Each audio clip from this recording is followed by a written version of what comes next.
So anyway, we got that access, which was great.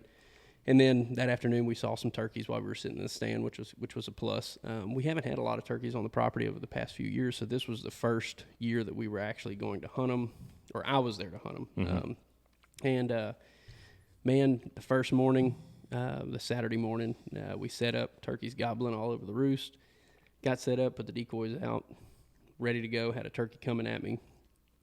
15 minutes after the sun came up, a big tom strutting, coming all the way towards me, gets about 60, 80 yards, stops, turns around and walks the other way. And I'm like, well, this is great, you know. Kind of defeated me, but at the end of the day, first morning, right off the bat, first set, we made some laps throughout the day Saturday, stopping, calling, doing whatever we could, but the turkeys kind of shut up. They were quiet for the most part. Couldn't get them to gobble back. The ones that we could get to gobble just wouldn't come to us.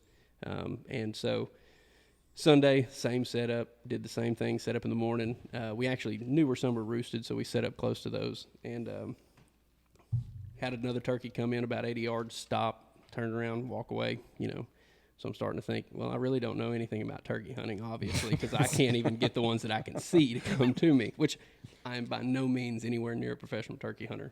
Don't know my ass from a hole in the ground for most part, but at the end of the day, I killed a couple. Turkeyologist. And I want to say this too. Yeah. So I was on the way back home from South Texas on Sunday morning, right? And I called Justin thinking he was on the way back home. Yep, I was supposed to be. So long story short, we end up finally, I think it was by the time I got home, I got settled in, and Justin calls and says, man, you ain't going to believe this stuff. He's going on it. He starts telling this story. I said, Justin, I'm going to stop you right there. I said, save everything you're getting ready to tell me for the podcast, because I want to hear it for the first time on the podcast. So continue. Yep. So that's that Sunday morning. We had set up everything. Everything was great. You know, turkey came in, turned around, and walked off. So we had some turkeys gobbling further off in the property. So we said, we're going to make a move on those. So we left. I picked up my hen decoy. I left my pack and some other stuff there. So I grabbed I was trying to film everything, so I brought my camera, my tripod, and I picked up my hen decoy. Well, I left the Jake decoy out. Keep this in mind as this story progresses. We make the whole lap around the property. Oh, well, let me rephrase. We start working towards some birds, set up, get one gobbling. You can tell he's coming towards us. All of a sudden goes silent. My patience goes out after about 15 minutes because I'm like, okay, obviously he's not coming. So, which he could have been, but they just, got silent. So went to the house, grabbed some breakfast, left from the house, made a whole loop, trying to call, got some turkeys gobbling in the distance. We're working towards them. Well, we worked back towards where we had set up in the morning. And so there's a bunch of oak flats and that sort of stuff in this area. Well, I know my turkey decoy, my Jake decoy is set up still over here. So in my mind, something in me was like, pay attention whenever you're getting close to this, do a little stalk mode. There may be something there. So here we go.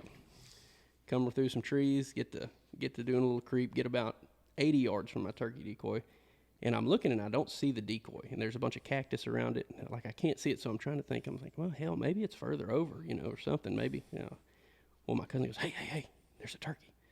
So I look and I said, that's my decoy. He's like, no, it moved.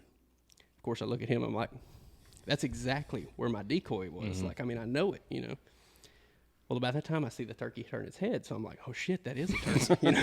Here we go. So not a decoy. Yeah, at this moment, I'm thinking, okay, do I try to call and try to make him turn to come to me, or do we just try to sneak in, do a little sneak a little bit further and put a long range shot on him per se? So we sneak up a little bit. Turkey sees it; they have excellent eyesight. You're not going to sneak up on a turkey for the most part. So he takes off. Well, we get up there. Not only had he found my Jake decoy, he had knocked it out, off the stake, stood on top of it, and shit on it twice. There were 2 fresh piles of shit on my decoy. And it was, and it's the Avian X decoy, so they're kind of inflated a little bit. They're real pretty, they're expensive. You not make them anymore. look good. Turkey shit all over them. One of them was runny, the other one wasn't.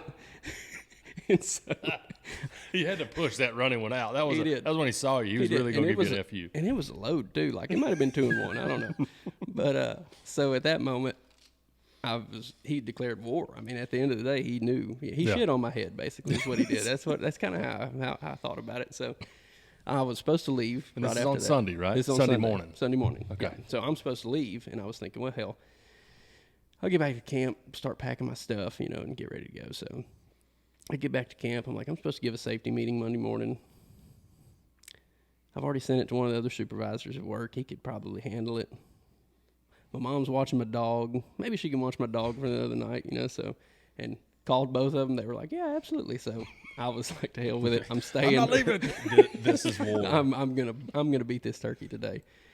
So went back that afternoon and actually set up. I was gonna go to one place and set up that we had been seeing them.